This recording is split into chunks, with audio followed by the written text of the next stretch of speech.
ਜਥੇਦਾਰ ਸਾਹਿਬ ਦਾ ਫੈਸਲਾ ਸਿਰ ਮੱਥੇ ਅਸੀਂ ਮੰਨਦੇ ਹਾਂ ਇਸ ਗੱਲ ਨੂੰ, ਲੇਕਿਨ ਮੈਂ ਸਮਝਦਾ ਵਾਂ ਕਿ ਇਹ ਜਿਹੜੀ ਕੰਪਲੇਂਟ ਹੈ ਥਾਣੇ ਦੇ ਵਿੱਚ ਇਹ ਦੇਣੀ ਲਾਜ਼ਮੀ ਹੈ। ਐਸਜੀਪੀਸੀ ਕਿਉਂ ਨਹੀਂ ਦਿੱਤੀ?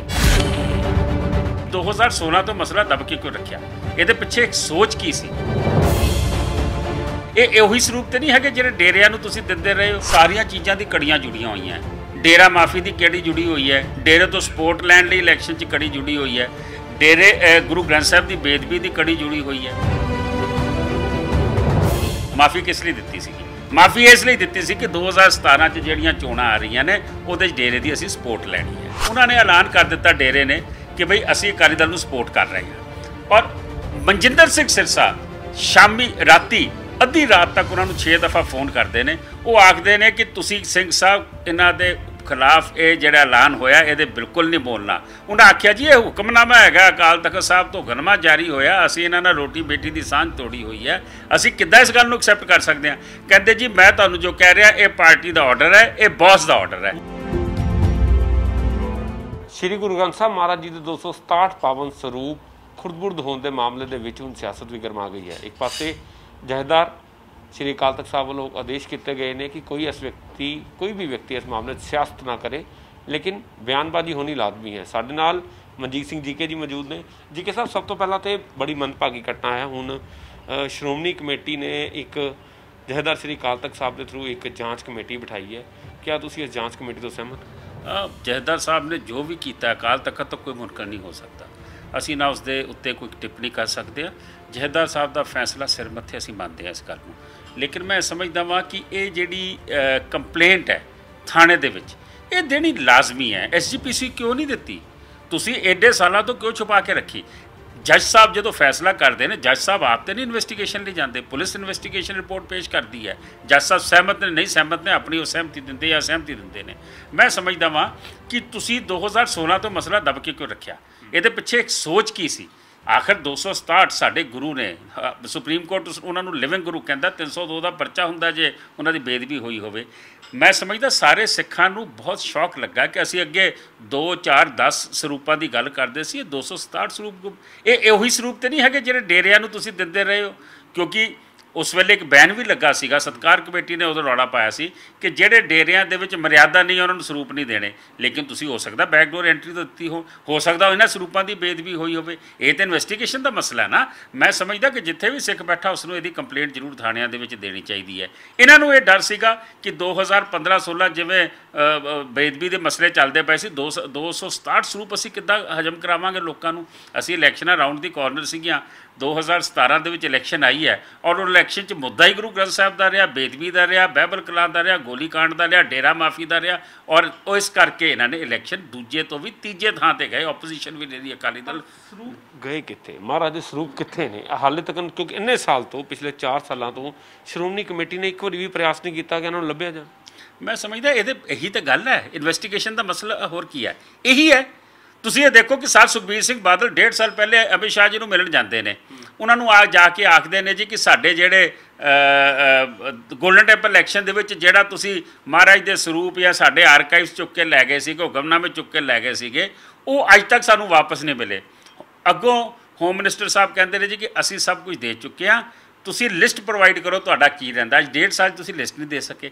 ਜਿਹੜਾ ਸਮਾਨ ਵਾਪਸ ਆਇਆ ਉਹਦੀ ਵੀ ਪਿੱਛੇ ਤੁਸੀਂ ਕੰਟਰੋਵਰਸੀ ਦੇਖੀ ਸੀ ਕਿ ਉਹ ਵੀ ਗਾਇਬ ਹੋ ਚੁੱਕਾ ਹੈ। ਉਹਨਾਂ ਦਾ ਵੀ ਨਹੀਂ ਪਤਾ ਕਿੱਥੇ ਕਿਹਨੇ ਵੇਚਤਾ, ਕੌਣ ਲੈ ਗਿਆ ਚੁੱਕ ਕੇ, ਕਿੱਥੇ ਗਿਆ। 100% ਇਨਵੈਸਟੀਗੇਸ਼ਨ ਦਾ ਮਸਲਾ ਹੈਗਾ। ਹਰੇਕ ਚੀਜ਼ ਤੇ ਕਮੇਟੀ ਬਣਦੀ। ਕਮੇਟੀ ਦੀ ਸ਼੍ਰੋਮਣੀ ਕਮੇਟੀ ਨੇ ਕਾਫੀ ਜਾਂਚ ਕਮੇਟੀਆਂ ਅੱਜ ਤੱਕ ਬਿਠਾਈਆਂ, ਕਿਉਂਕਿ ਤੁਸੀਂ ਵੀ ਉਸ ਵੇਲੇ ਉਹਦਾ ਪਾਰਟ ਸੀ। ਕੋਈ ਰਿਪੋਰਟ ਸਾਹਮਣੇ ਨਹੀਂ ਆਈ। ਇਹ ਜਾਂਚ ਕਮੇਟੀ ਇਹਦੇ 'ਤੇ ਵੀ ਬੈਠ ਚੁੱਕੀ ਹੈ, ਲੇਕਿਨ ਕੋਈ ਰਿਪੋਰਟ ਨਹੀਂ ਆਉਂਦੀ। ਰਿਪੋਰਟ ਆਏਗੀ ਨਹੀਂ ਜਦ ਤੱਕ ਇਹਦੀ ਜਿਸ ਤਰੀਕੇ ਦੀ ਇਨਵੈਸਟੀਗੇਸ਼ਨ ਚਾਹੀਦੀ। ਦੇਖੋ ਇਹ ਭਾਵਨਾ ਨਾਲ ਜੁੜਿਆ ਮਸਲਾ ਹੈ। ਜਿਹੜੀ ਅਕਾਲ ਤਖਤ ਸਾਹਿਬ ਨੇ ਕਮੇਟੀ ਬਣਾਈ ਹੈ ਇਹਨੂੰ ਵੀ ਅਸਿਸਟ ਕਰੇਗੀ ਜੇ ਕੋਈ FIR ਕਰਾਏਗਾ। ਮੇਰੇ ਹਿਸਾਬ ਨਾਲ ਹੋਣੀ ਚਾਹੀਦੀ ਹੈ। ਅਸੀਂ ਇਸ ਨੂੰ ਸੀਰੀਅਸਲੀ ਦੇਖਦੇ ਪਏ ਹਾਂ, ਇਸ 'ਤੇ ਐਕਸ਼ਨ ਲਵਾਂਗੇ। ਤੁਸੀਂ ਕੰਪਲੇਂਟ ਦਰਜ ਕਰਾਓ? ਮੈਂ ਇਸ 'ਤੇ ਪੂਰਾ ਆਪਣੇ ਵਕੀਲਾਂ ਨਾਲ ਸਲਾਹ ਕਰਦਾ ਪਿਆ। ਮੈਂ ਜ਼ਰੂਰ ਕਰਾਂਗਾ ਅਗਰ ਮੇਰੇ ਵਕੀਲਾਂ ਨੇ ਰਾਏ ਦਿੱਤੀ ਤਾਂ। ਕੁਛ ਇੱਕ ਤੁਹਾਡੇ ਵੱਲੋਂ ਵੀਡੀਓ ਇੱਕ ਆਪਣੀ ਸੋਸ਼ਲ ਮੀਡੀਆ ਪੋਸਟ 'ਤੇ ਵਾਇਰਲ ਕੀਤੀ ਗਈ ਹੈ ਕਿ ਜਿੱਥੇ ਭਾਈ ਗੁਰਮੁਖ ਸਿੰਘ ਜੀ ਕੁਝ ਕਹਿ ਰਹੇ ਨੇ। ਕੀ ਹੈ ਕੀ ਜੀ ਸਾਰਾ ਸੱਚ? ਦੇਖੋ ਇਹ ਸਾਰੀਆਂ ਚੀਜ਼ਾਂ ਦੀ ਕੜੀਆਂ ਜੁੜੀਆਂ ਹੋਈਆਂ। ਡੇਰਾ ਮਾਫੀ ਦੀ ਕੜੀ ਜੁੜੀ ਹੋਈ ਹੈ, ਡੇਰੇ ਤੋਂ ਸਪੋਰਟ ਲੈਣ ਲਈ ਇਲੈਕਸ਼ਨ 'ਚ ਕੜੀ ਜੁੜੀ ਹੋਈ ਹੈ, ਡੇਰੇ ਗੁਰੂ ਗ੍ਰੰਥ ਸਾਹਿਬ ਦੀ ਬੇਦਬੀ ਦੀ ਕੜੀ ਜੁੜੀ ਹੋਈ ਹੈ। ਹੁਣ ਜਦੋਂ ਡੇਰੇ ਨੂੰ ਮਾਫੀ ਦਿੱਤੀ ਗਈ ਅਸੀਂ ਉਸ ਵੇਲੇ ਅਕਾਲੀ ਦਲ 'ਚ ਸੀਗੇ, ਅਸੀਂ ਅਕਾਲੀ ਦਲ 'ਚ ਸੀਗੇ। ਸਾਨੂੰ ਇਹ ਕਿਹਾ ਗਿਆ ਜੀ ਕਿ ਉਹਨੇ ਮਾफ़ੀ ਮੰਗੀ ਹੈ। ਸਾਨੂੰ ਨਹੀਂ ਪਤਾ ਸੀਗਾ, ਪਤਾ ਉਦੋਂ ਲੱਗਾ ਹੁਣ ਜਦੋਂ ਅੱਜ ਤੋਂ ਸਾਲ ਪਹਿਲੇ ਜਥੇਦਾਰ ਇਕਬਾਲ ਸਿੰਘ ਜਿਹੜੇ ਜਥੇਦਾਰ ਸੀਗੇ ਪਟਨਾ ਸਾਹਿਬ ਦੇ, ਉਹ SIT ਅੱਗੇ ਕਹਿ ਕੇ ਗਏ ਕਿ ਚਿੱਠੀ 'ਚ ਮਾफ़ੀ ਵਰਡ ਹੀ ਨਹੀਂ ਸੀ। ਜਿਹੜਾ ਕੰਪਿਊਟਰ ਹੈ ਅਕਾਲ ਤਖਤ ਸਾਹਿਬ ਦਾ, ਉਹਦੇ ਉੱਤੇ ਰੀਟਾਈਪ ਕਰਕੇ ਉਸ ਨੂੰ ਦੁਬਾਰਾ ਤੋਂ ਤਿਆਰ ਕੀਤਾ ਗਿਆ ਸੀ। ਇਹ ਬੜਾ ਵੱਡਾ ਖੁਲਾਸਾ ਸੀ। ਵੱਡਾ ਮਾਫੀ ਦਾ ਮਸਲਾ ਜਿਹੜਾ ਹੈਗਾ, ਜਥੇਦਾਰ ਸਾਹਿਬ ਆਪਣੇ ਮੂੰਹੋਂ ਕਹਿ ਕੇ ਗਏ ਸੀ, ਕਿਉਂਕਿ ਅਸੀਂ ਵੀ ਉਸ ਵੇਲੇ ਮੌਜੂਦ ਸੀ। ਗਿਆਨੀ ਗੁਰਬਚਨ ਸਿੰਘ ਜੀ ਉਦੋਂ ਜਥੇਦਾਰ ਅਕਾਲ ਤਖਤ ਸਾਹਿਬ ਸੀਗਾ, ਉਹਨਾਂ ਨੇ ਆਖਿਆ ਸੀਗਾ ਕਿ ਉਹਨਾਂ ਨੇ ਮਾਫੀ ਮੰਗੀ ਹੈ। ਮੈਂ ਸਮਝਦਾ ਹੁਣ ਇਹੀ ਗੱਲ ਤਾਂ ਸਾਹਮਣੇ ਆਈ ਹੈ। ਇਹ ਇਸ ਤੋਂ ਵੱਡੀ ਕੀ ਗੱਲ, ਮਾਫੀ ਕਿੱਦਾਂ ਮੰਗੀ? ਹੁਣ ਇਹ ਤੁਸੀਂ ਮੈਨੂੰ ਸਵਾਲ ਪੁੱਛਿਆ ਕਿ ਮੈਂ ਆਪਣੇ ਪੇਜ ਤੇ ਉਹ ਟੇਪ ਪਾਈ ਹੈ। ਹੁਣ ਜਿਹੜੀ ਉਹ ਮੈਂ ਆਪਣੇ ਪੇਜ ਤੇ ਟੇਪ ਪਾਈ ਹੈ ਨਾ, ਉਹਦੇ 'ਚ ਖੁਲਾਸਾ ਕਰ ਰਹੇ ਨੇ ਗਿਆਨੀ ਗੁਰਮੁਖ ਸਿੰਘ ਜੀ। ਪਹਿਲੇ ਮੈਂ ਤੁਹਾਨੂੰ ਪਟਨਾ ਸਾਹਿਬ ਦੇ ਜਥੇਦਾਰ ਜੀ ਦਾ ਦੱਸਿਆ, ਦਮਦਮਾ ਸਾਹਿਬ ਦੇ ਜਥੇਦਾਰ ਜੀ ਐਕਟਿੰਗ ਉਦੋਂ ਗਿਆਨੀ ਗੁਰਮੁਖ ਸਿੰਘ ਜੀ ਨੇ। ਉਹ ਆਖਦੇ ਨੇ ਕਿ ਸਾਨੂੰ ਬਾਦਲ ਸਾਹਿਬ ਦੀ ਕੋਠੀ ਬੁਲਾਇਆ ਗਿਆ, ਸਾਨੂੰ ਬਾਦਲ ਸਾਹਿਬ ਦੀ ਕੋਠੀ ਗਿਆਨੀ ਮਲ ਸਿੰਘ ਹੋਰਾਂ ਨੂੰ ਔਰ ਇਹਨਾਂ ਨੂੰ ਜਥੇਦਾਰ ਅਕਾਲ ਤਖਤ ਗਿਆਨੀ ਗੁਰਬਚਨ ਸਿੰਘ ਜੀ ਲੈ ਕੇ ਗਏ ਆਪਣੀ ਗੱਡੀ ਦੇ ਵਿੱਚ। ਜਦੋਂ CM ਸਾਹਿਬ ਦੀ ਕੋਠੀ ਪਹੁੰਚੇ, ਗੱਪਾਂ ਮਾਰ ਕੇ ਅਖੀਰ ਕਹਿੰਦੇ ਜੀ ਮੁੱਦੇ ਤੇ ਗੱਲ ਆਓ, ਤੇ ਸਾਨੂੰ ਇੱਕ ਚਿੱਠੀ ਫੜਾ ਦਿੱਤੀ ਗਈ ਜਿਹਦੇ ਵਿੱਚ ਮਾਫੀਨਾਮੇ ਦੀ ਚਿੱਠੀ ਸੀ ਜੀ। ਆਹ ਚਿੱਠੀ ਹੈਗੀ ਹੈ ਜੀ, ਇਹਨੂੰ ਤੁਸੀਂ ਦੇਖ ਲਓ ਔਰ ਇਹ ਕੰਮ ਕਰਨਾ ਹੈਗਾ। ਉਹ ਆਖਦੇ ਨੇ ਕਿ ਕੋਈ ਜਥੇਦਾਰ ਤਿਆਰ ਨਹੀਂ ਸੀ ਸਿੱਧੀ ਮਾਫੀ ਦੇਣ ਨੂੰ। ਉਹਨਾਂ ਨੇ ਆਖਿਆ ਜੀ ਅਸੀਂ ਆਪਣੀ ਮੀਟਿੰਗ ਬੁਲਾ ਕੇ ਇਸ ਨੂੰ ਰੱਖਦੇ ਹਾਂ, ਫਿਰ ਅਸੀਂ ਲੋਕਾਂ ਅੱਗੇ ਜਨਤਕ ਕਰਾਂਗੇ। ਲੇਕਿਨ ਉਹਦੇ ਬਾਅਦ ਜੋ ਹਾਲਾਤ ਹੋਏ ਨੇ ਤੁਹਾਡੇ ਸਾਹਮਣੇ ਆ ਗਏ। ਹੁਣ ਇਹ ਗੱਲ ਗਿਆਨੀ ਗੁਰਮੁਖ ਸਿੰਘ ਉਸ ਟੇਪ 'ਚ ਕਹਿ ਰਹੇ ਜਿਹੜੀ ਮੈਂ ਆਪਣੇ ਪੇਜ ਤੇ ਪਾਈ। ਤੁਸੀਂ ਉਸ ਵੇਲੇ ਉਹਦਾ ਹਿੱਸਾ ਸੀਗਾ, ਅਕਾਲੀ ਦਲ ਦਾ ਤੁਸੀਂ ਪਾਰਟ ਸੀਗੇ। ਹੁਣ ਮੇਰੇ ਉਸ ਦਾ ਜਵਾਬ ਦੇ ਰਿਹਾ, ਇਹ ਤਾਂ ਇੱਕ ਪਾਰਟ ਹੋ ਗਿਆ ਉਸ ਨੂੰ ਮਾਫੀ ਦੇਣ ਦਾ। ਹੁਣ ਮਾਫੀ ਦਿੱਤੀ ਕਿਉਂ ਸੀਗੀ? ਮਾਫੀ ਕਿਸ ਲਈ ਦਿੱਤੀ ਸੀਗੀ? ਮਾਫੀ ਇਸ ਲਈ ਦਿੱਤੀ ਸੀ ਕਿ 2017 'ਚ ਜਿਹੜੀਆਂ ਚੋਣਾਂ ਆ ਰਹੀਆਂ ਨੇ ਉਹਦੇ 'ਚ ਡੇਰੇ ਦੀ ਅਸੀਂ ਸਪੋਰਟ ਲੈਣੀ ਹੈ। ਹੁਣ 2017 ਦੀ ਇਹਦੇ ਵਿੱਚ ਗਿਆਨੀ ਗੁਰਮੁਖ ਸਿੰਘ ਕਹਿੰਦੇ ਨੇ ਕਿ 1 ਤਰੀਕ ਨੂੰ 1 ਫਰਵਰੀ 2017 ਨੂੰ ਸ਼ਾਇਦ ਐਲਾਨ ਕਰ ਦਿੱਤਾ ਡੇਰੇ ਨੇ। 1 ਤਰੀਕ ਹੈ ਕਿ 2 ਤਰੀਕ ਹੈ, ਮੈਨੂੰ ਐਗਜ਼ੈਕਟ ਯਾਦ ਨਹੀਂ, 1 ਦਿਨ ਦਾ ਫਰਕ ਹੋ ਸਕਦਾ। ਉਹਨਾਂ ਨੇ ਐਲਾਨ ਕਰ ਦਿੱਤਾ ਡੇਰੇ ਨੇ ਕਿ ਬਈ ਅਸੀਂ ਅਕਾਲੀ ਦਲ ਨੂੰ ਸਪੋਰਟ ਕਰ ਰਹੇ ਹਾਂ।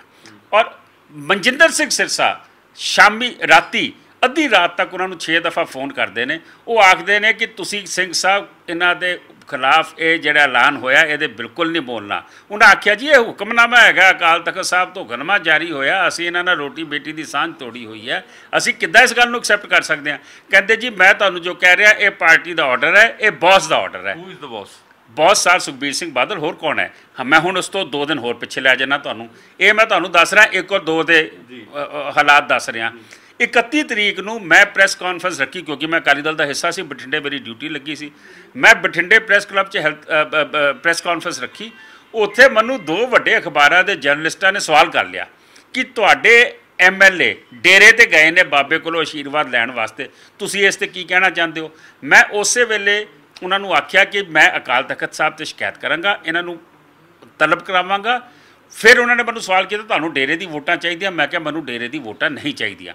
ਅਗਲੇ ਦਿਨ ਮੀਡੀਆ 'ਚ ਜੋ ਮੈਂ ਬੋਲਿਆ ਸੀ ਉਹ ਤਾਂ ਲੱਗਿਆ ਨਹੀਂ, ਇਹ ਖਬਰ ਬੜੀ ਵੱਡੀ ਲੱਗ ਗਈ ਕਿਉਂਕਿ ਮੈਂ ਦਿੱਲੀ ਕਮੇਟੀ ਦਾ ਪ੍ਰਧਾਨ ਸੀ, ਪਾਰਟੀ ਦਾ ਬੁਲਾਰਾ ਸੀ ਕਿ ਅਕਾਲੀ ਦਲ ਨੂੰ ਡੇਰੇ ਦੀ ਵੋਟਾਂ ਨਹੀਂ ਚਾਹੀਦੀਆਂ। ਮੈਨੂੰ ਅਗਲੇ ਦਿਨ 1 ਤਰੀਕ ਨੂੰ ਫੋਨ ਆਉਂਦਾ ਸਾਹਿਬ ਸੁਖਬੀਰ ਸਿੰਘ ਬਾਦਲ ਦਾ, ਮਨਜੀਤ ਸਿੰਘ ਤੁਸੀਂ ਕੋਈ ਪ੍ਰੈਸ ਕਾਨਫਰੰਸ ਕੀਤੀ ਸੀ? ਮੈਂ ਕਿਹਾ ਹਾਂਜੀ ਮੈਂ ਕੱਲ੍ਹ ਪ੍ਰੈਸ ਕਾਨਫਰੰਸ ਕੀਤੀ ਸੀ। ਤੁਸੀਂ ਉੱਥੇ ਡੇਰੇ ਦੇ ਖਿਲਾਫ ਬੋਲੇ ਹੋ? ਮੈਂ ਕਿਹਾ ਜੀ ਬਿਲਕੁਲ ਬੋਲਿਆ, ਅਕਾਲ ਤਖਤ ਸਾਹਿਬ ਦਾ ਹੁਕਮ ਹੈ, ਡੇਰੇ ਦੇ ਖਿਲਾਫ ਬੋਲਿਆ।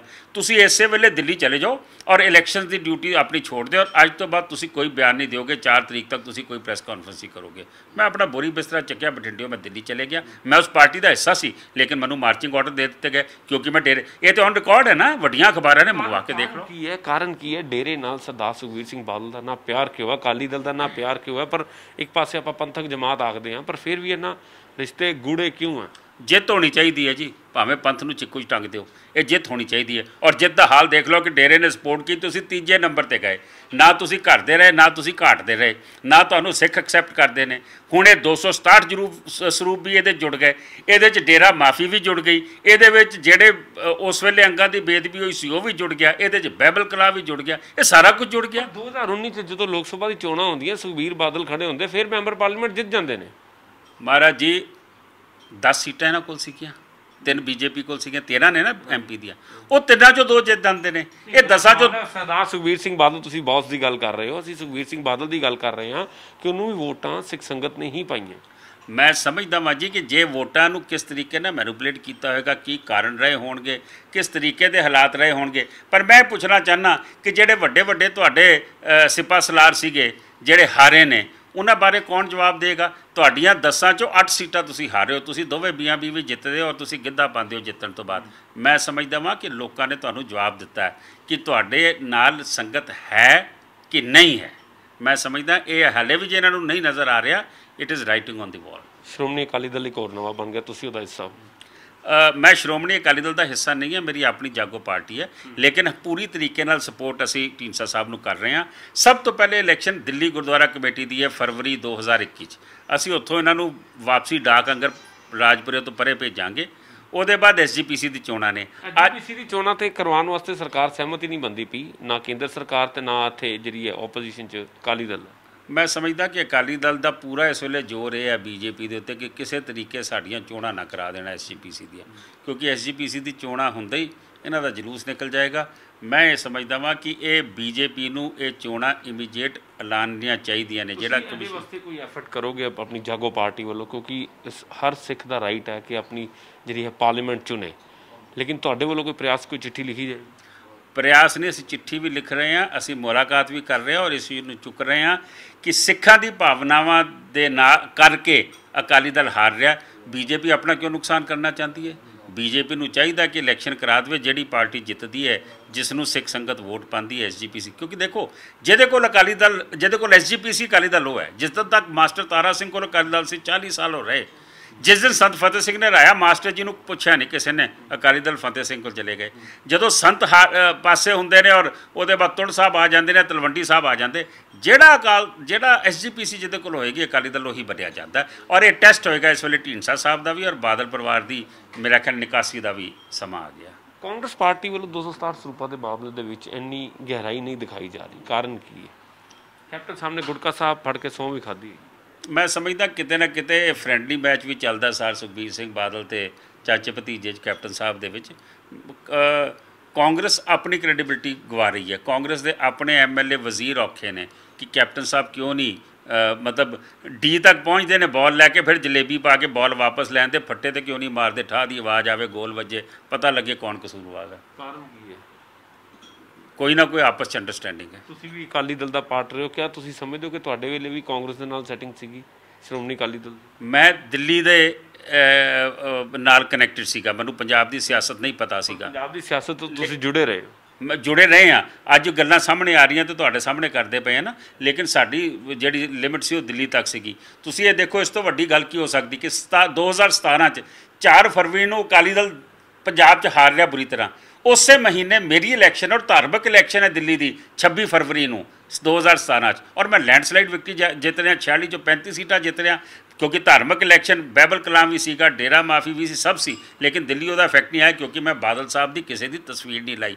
ਤੁਸੀਂ ਮੈਨੂੰ ਸਵਾਲ ਕੀਤਾ ਕਿ ਮੈਂ ਉਸ ਪਾਰਟੀ ਸੀਗਾ ਤੇ ਮੈਨੂੰ ਕਿਉਂ ਬਾਹਰ ਦਾ ਰਸਤਾ ਦਿਖਾਇਆ ਗਿਆ। ਜੇ ਸਿਰਸਾ ਸਾਹਿਬ ਨੂੰ ਪ੍ਰਧਾਨ ਇਸੇ ਕਰਕੇ ਬਣਾਇਆ ਗਿਆ ਨਾ ਕਿ ਉਹ ਡੇਰਾ ਮਾਫੀ ਵੀ ਕਰਾ ਸਕਦੇ ਨੇ, ਉਹ ਗੁਰੂ ਗ੍ਰੰਥ ਸਾਹਿਬ ਵਾਸਤੇ ਵੀ ਕਰਾ ਸਕਦੇ ਨੇ। ਇਹਨਾਂ ਦੇ ਕ੍ਰਾਈਟੀਰੀਆ ਹੀ ਉਹ ਹੈ ਕਿ ਜਿਹੜਾ ਇਹਨਾਂ ਦਾ ਕੰਮ ਕਰ ਸਕੇ ਉਸ ਨੂੰ ਅੱਗੇ ਲਾਣਾ, ਜਿਹੜਾ ਕੋਈ ਪੰਥ ਦੀ ਗੱਲ ਕਰੇਗਾ ਬਾਹਰ ਦਾ ਰਸਤਾ ਦਿਖਾਏਗਾ। ਡੇਰਾ ਵੱਲੋਂ ਵੀ ਸਿੱਧਾ ਕਿਹਾ ਗਿਆ ਕਿ ਕਾਂਗਰਸ ਸਾਡੇ ਨਾਲ ਜਿਹੜੀ ਦੁਸ਼ਮਣੀ ਪੈਦਾ ਕਰ ਰਹੀ ਕਿਉਂਕਿ ਅਸੀਂ ਡੇਰੇ ਨੇ ਸਪੋਰਟ ਕੀਤੀ ਸੀ 2017 ਦੀ ਚੋਣਾਂ। ਕਾਂਗਰਸ ਕਹਿ ਰਹੀ ਕਿ ਡੇਰਾ ਕਹਿ ਰਿਹਾ ਕਿ ਕਾਂਗਰਸ ਸਾਡੇ ਨਾਲ ਡੇਰਾ ਨੇ ਆਖਿਆ ਕਿ ਅਸੀਂ ਅਕਾਲੀ ਦਲ ਦੀ ਸਪੋਰਟ ਕੀਤੀ ਸੀ, ਇਸ ਕਰਕੇ ਜਿਹੜਾ ਹੈ ਹੁਣ ਰਾਮ ਰਹੀਮ ਬਿਲਕੁਲ ਉਹਦੇ ਵਿੱਚ ਦੋਸ਼ੀ ਠਹਿਰਾਇਆ ਜਾ ਰਿਹਾ, ਜਿਹੜੀ ਸਿੱਟ ਹੈ। ਮੈਂ ਸਮਝਦਾ ਕਿ ਡੇਰੇ ਦਾ ਪਤਾ ਨਹੀਂ ਲੱਗਦਾ, ਕਿਸੇ ਵੇਲੇ ਉਹ ਕਾਂਗਰਸ ਦੀ ਸਪੋਰਟ ਕਰਦੇ ਨੇ, ਕਿਸੇ ਵੇਲੇ ਉਹ BJP ਦੀ ਕਰਦੇ ਨੇ, ਕਿਸੇ ਵੇਲੇ ਉਹ ਅਕਾਲੀ ਦਲ ਦੀ ਕਰਦੇ ਨੇ। ਮੈਂ ਸਮਝਦਾ ਕਿ ਉਹ ਜਿਸ ਨੂੰ ਕਹਿੰਦੇ ਆ ਕਿ ਇੱਕ ਕਰੁੱਕ ਹੈਗਾ ਜਿਹੜਾ ਬਾਬਾ, ਤੇ ਉਹਦੀ ਸਪੋਰਟ ਜਿਹੜਾ ਵੀ ਲੈਣ ਜਾਏਗਾ ਮਾਰ ਖਾਏਗਾ। ਜਿਹੜੀ ਵੀ ਪੋਲੀਟੀਕਲ ਪਾਰਟੀ ਹੋਏਗੀ, ਪੋਲੀਟੀਕਲ ਪਾਰਟੀਆਂ ਨੂੰ ਆਪਣੇ ਦਮ ਤੇ ਇਲੈਕਸ਼ਨ ਲੜਨੀਆਂ ਚਾਹੀਦੀਆਂ। ਤੋ ਅਸੀਂ ਮਨਜੀਤ ਸਿੰਘ ਜੀ ਕਿ ਜਿਨ੍ਹਾਂ ਨਾਲ ਅੱਜ ਚਰਚਾ ਕੀਤੀ ਹੈ, ਕਿਉਂਕਿ ਜਿਹੜੇ ਪਾਵਨ ਸਰੂਪਾਂ ਦਾ ਮਾਮਲਾ ਉਹਦੇ ਵਿੱਚ ਉਹਨਾਂ ਨੇ ਆਖਿਆ ਕਿ ਪੁਲਿਸ ਵੱਲੋਂ FIR ਦਰਜ ਕਰਵਾਉਣੀ ਚਾਹੀਦੀ ਸੀ, ਕਿਉਂਕਿ ਸ਼੍ਰੋਮਣੀ ਕਮੇਟੀ ਦੇ ਅਧਿਕਾਰ ਖੇਤਰ ਸਾਰਾ ਮਾਮਲਾ ਸੀ ਤੇ ਜਿਹੜੀ ਜਾਂਚ ਕਮੇਟੀ ਬਣੀ ਉਹਦੀ ਜੋ ਰਿਪੋਰਟ ਆਏਗੀ ਉਹਦੇ ਮੁਤਾਬਕ ਗੱਲ ਕੀਤੀ ਜਾਏਗੀ। ਲੇਕਿਨ ਫਿਲਹਾਲ ਉਹਨਾਂ ਸਿੱਧੇ ਤੌਰ ਦੇ ਉੱਤੇ ਅਕਾਲੀ ਦਲ ਦੇ ਡੇਰੇ ਨਾਲ ਕਨੈਕਸ਼ਨ ਹੋਣ ਦੀ ਗੱਲ ਆਖੀ ਹੈ ਤੇ ਉਹਨਾਂ ਨੇ ਆਖਿਆ ਕਿ ਜਦੋਂ ਪਾਰਟੀ ਸੀ ਤਦ ਵੀ ਉਹਨਾਂ ਵੱਲੋਂ ਇਸ ਚੀਜ਼ ਦਾ ਵਿਰੋਧ ਕੀਤਾ ਗਿਆ ਸੀ। ਕੈਮਰਾਮੈਨ ਅਕਸ਼ੇ ਦੇ ਨਾਲ ਸੁਮਿਤ ਖੰਨਾ, ਜਗਬਾਣੀ TV, ਅੰਮ੍ਰਿਤਸਰ।